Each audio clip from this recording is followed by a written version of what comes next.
Nous allons calculer la limite suivante, limite quand x tend vers 1, de 1 moins x carré divisé par sinus de pi fois x. Nous avons déjà fait cette limite-là en utilisant la règle de l'hospital. Le lien vers la vidéo est dans la description.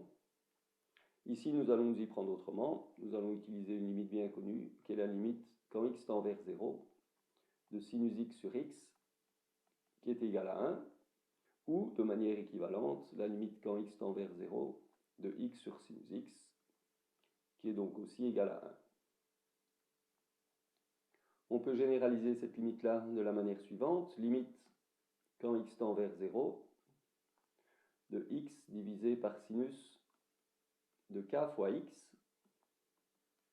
À ce moment-là, on peut multiplier par k au numérateur et au dénominateur, faire remarquer que k fois x tend vers 0 également, et on aura donc comme résultat de la limite kx divisé par sinus de k fois x tend vers 1, et la limite est égale à 1 sur k.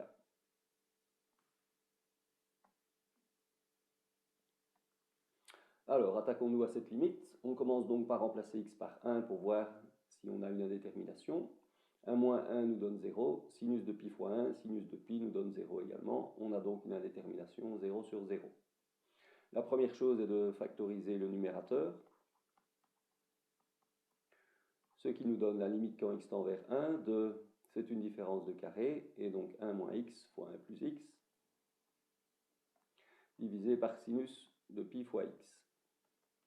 On peut tout de suite remarquer que 1 plus x, quand x tend vers 1, tend vers 2, et la limite peut alors s'écrire sous la forme suivante, limite quand x tend vers 1, de 2 fois 1 moins x, divisé par sinus de pi fois x. Pour utiliser cette limite-ci, on va faire apparaître 1 moins x au dénominateur dans l'argument du sinus, de la manière suivante.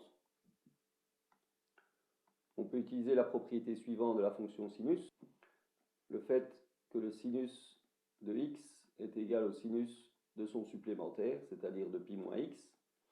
Ici, on va utiliser cette propriété avec l'argument pi fois x, et donc on aura sinus de pi fois x est égal au sinus de pi moins pi fois x. Remplaçons donc dans la limite.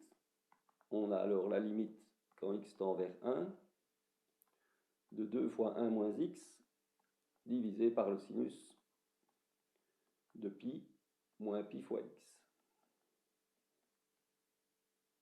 On voit qu'on peut faire apparaître 1 moins x au dénominateur en mettant pi en évidence. On a alors la limite quand x tend vers 1 de 2 fois 1 moins x divisé par sinus de pi fois, entre parenthèses, 1 moins x. Et maintenant, on peut se rapprocher de cette forme-ci. On va simplement poser u égale à 1 moins x. À ce moment-là, la limite devient limite quand u tend vers 0, puisque si x tend vers 1, 1 moins x va tendre vers 0. Et donc la limite quand u tend vers 0, de 2 fois u divisé par sinus de pi fois u.